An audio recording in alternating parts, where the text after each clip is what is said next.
Hi guys, Cynthia here, and today, I am going to talk to you about my ranunculus. I'm extremely excited about this. Um, I will be also playing a little video of everything that I did. So, these corms, they look like spiders and they expect to be rehydrated, or they like to be rehydrated. And I'm certain that you can probably, plant these right outside. And as long as you keep, it moisturized, they should sprout anyway. I don't really know. This is the first time I've ever done ranunculus, and I am excited to announce that they are all coming up.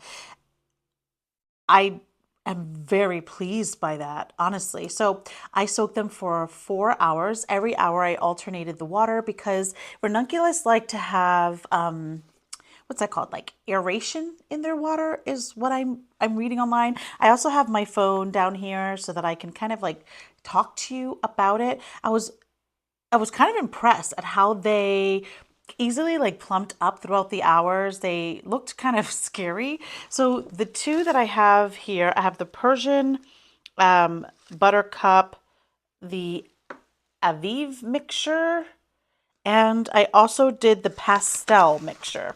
And I think that I'm going to grow every color next year. And what's really cool is that you can dig up the corms and, use them every single year, which is really great. They prefer well-draining soil, full sun location, but they will do well in shade if it's extremely hot.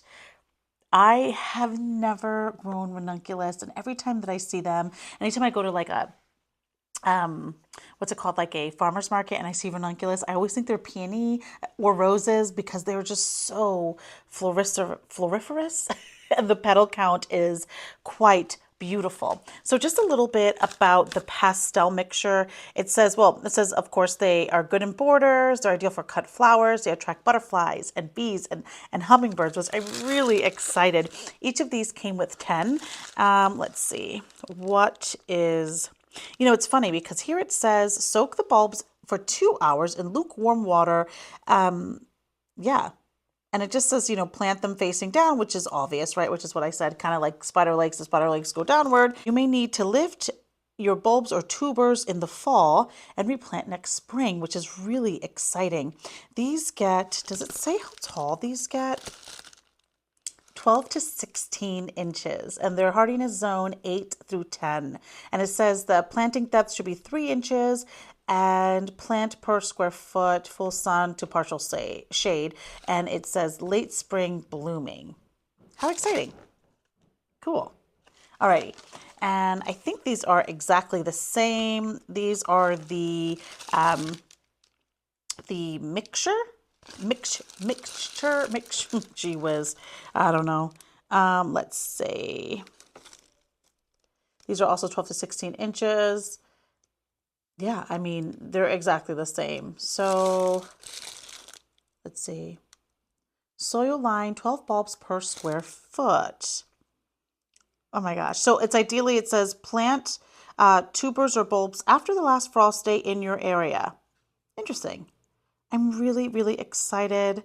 So I've been playing the video next to me of like how everything that I did. So it says ranunculus thrive in full sun and well-draining soil. They can tolerate some partial shade, especially in the heat.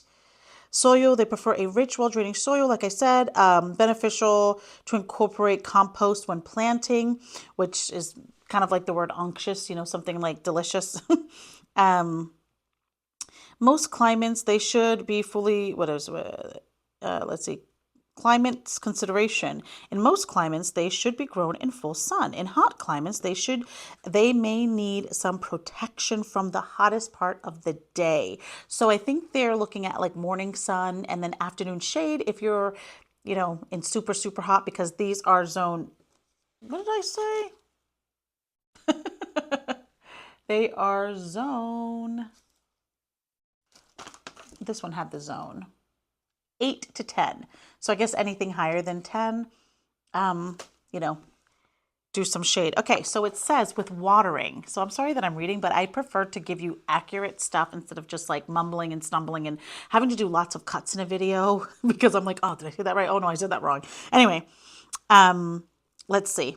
They like the soil moist, but not soggy, especially when planting for the first, when they're forming their first couple roots. Stop watering when the plants become dormant in the fall and stop producing flowers. That's very interesting. And I'm thinking they want you to stop watering so that when you dig them up, you know, they're like that really dry looking bug. Let's see, corms, ranunculus corms. They multiply in underground, let's see, whatever. They multiply their underground structures called corms, which is swollen underground stems and store nutrition, energy, plants. Blah, blah, blah, blah, blah, blah. So one of the top questions is why is it so hard to grow ranunculus? That's a good question. Why? The soil temperature must exceed 70 degrees Fahrenheit for the plants, or the plants will begin to shut down during production. Interesting. You know what's really interesting too is because they said when they are sprouting to keep them in a cool location. And my basement is heated, but it is a basement, you know what I mean? Like cement floors, not great. So it does stay pretty cool in here. Do ranunculus like the pots or grounds? These are all really good questions. I'm glad I'm using my phone for this. Ranunculus either pots or directly in ground, but for better control of the environment and easier care, many gardeners choose to grow them in containers, especially if you live in a colder climate or have less than ideal soil conditions. Interesting.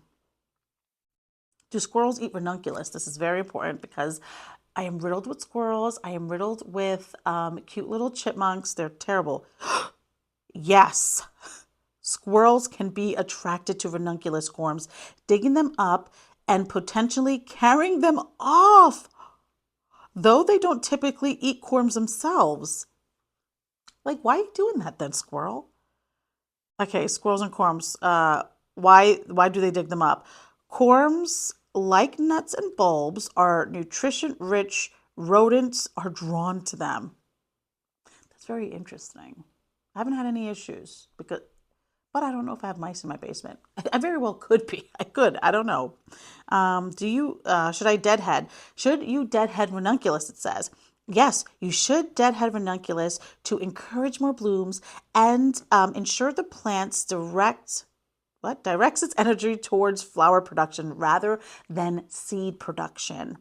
I love Google. Anyway, I also watched a bunch of videos and it seemed pretty self-sufficient or not sufficient. It seemed like exactly all that I read now, can't think of the word, is exactly what I saw online. You will see that even though you can't see these guys, you can if I turn them around here.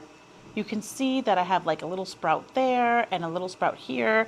And okay, so I would say, what date was it? Today is the 9th. I would say around last month, I believe the 27th is when I started to see the earth lifting on my plants and in my pots. And what I mean is, you see how this is like lifted off of the edge?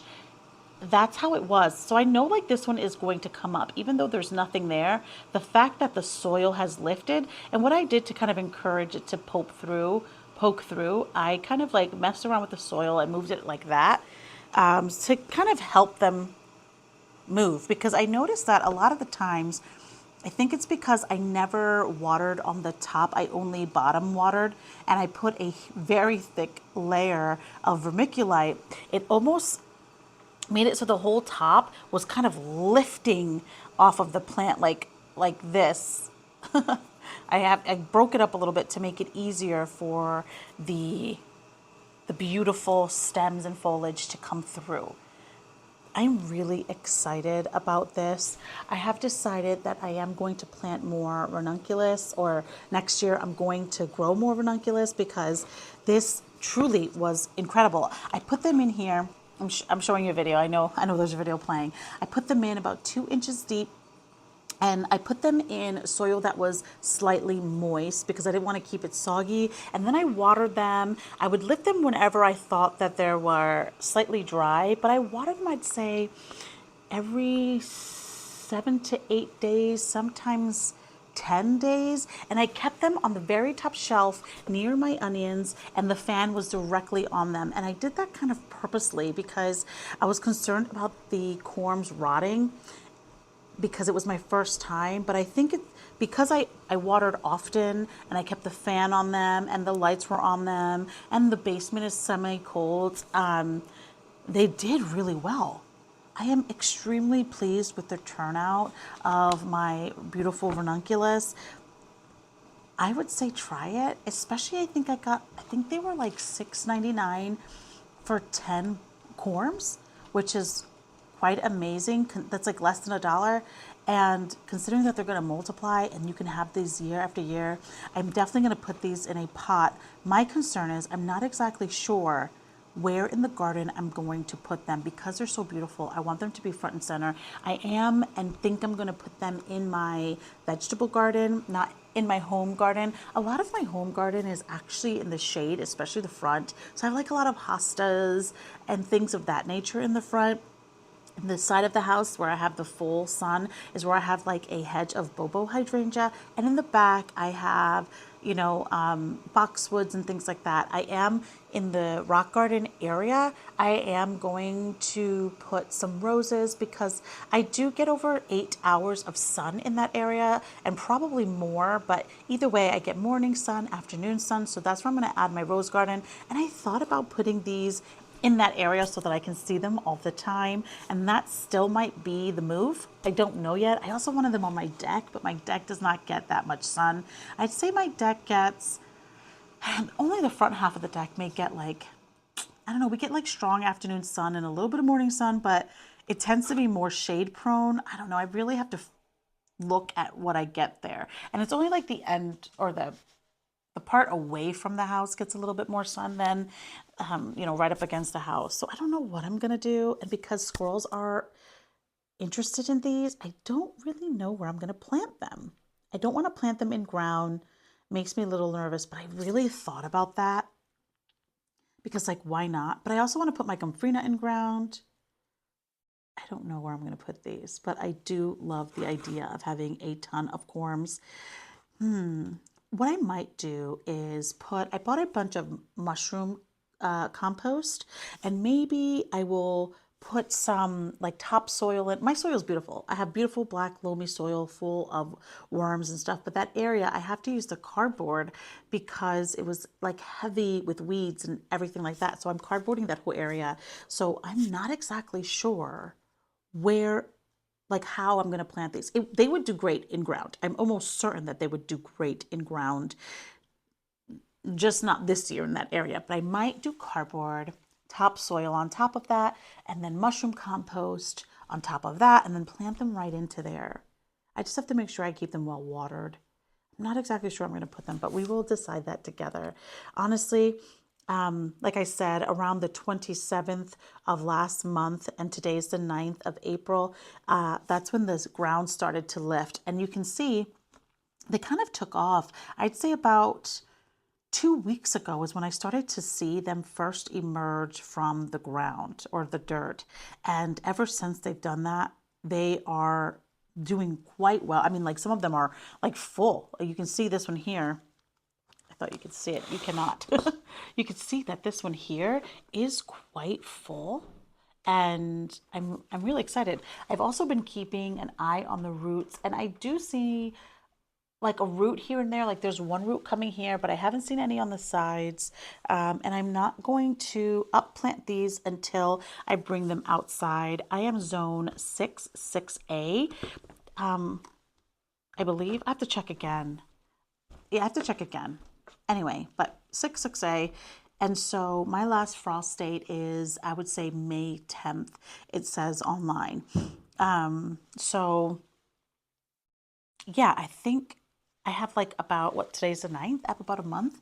And if they get really, really rooty, then I will definitely, upplant them, but I hope I do not have to. And it's funny because I see online that people put these outside and it's cold. I don't know. I really have to do a little bit more research on that. Let me look. It says not to though. Why are soul ranunculus so expensive? That's what it says. That's one of the questions. It says ranunculus can be expensive due to the fact that they are difficult to grow, requiring a large investment of time and money, and are also popular for weddings and retails, increasing their demand. I mean, they're beautiful. They are absolutely stunning. So I can see that. Yeah, I read already that you have to wait till your soil is about 70 degrees. So I'm not even going to Google, like, can you put it out in the cold? I wouldn't risk it. But I'm really happy that they all turned out. And I know they are. I mean, even though this one is empty, I can see the ground lifting, which means that something will be sprouting here shortly. But that is all I have today. I definitely think that if you haven't grown ranunculus and you're kind of nervous and hesitant, you can do it. If I can do it, you can do it. So that's all I have for today. I'm going to leave it there, guys. Anyway, thank you so much for spending time. Thank you so much for spending time with me. And remember, if you didn't get it done today, there is always tomorrow. Thanks for watching.